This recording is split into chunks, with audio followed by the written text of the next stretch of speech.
দেখেন 4 ইমাম রয়েছে, ইমাম আহমদ বিন হাম্বল তার মধ্যে একজন। তো ইমাম আহমদ বিন হাম্বল বলছে যে তারিকুস সালাত কাফিরুন, যে সালাত ত্যাগ করবে, যে সালাত ছেড়ে দিবে, সে কাফের হয়ে যাবে।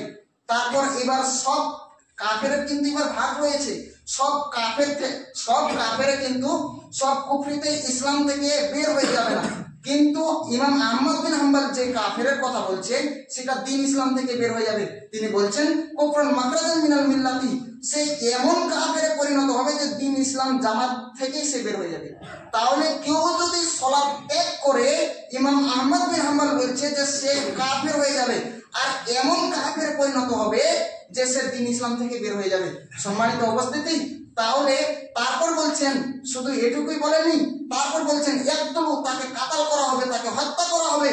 ইদা লাম ইয়াতুব ইউসাল্লি, সে যদি তওবা করে সালাত না আদায় করে।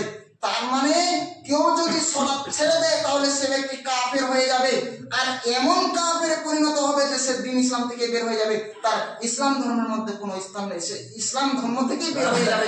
আর সে ব্যক্তিকে হত্যা করা হবে, সে ব্যক্তি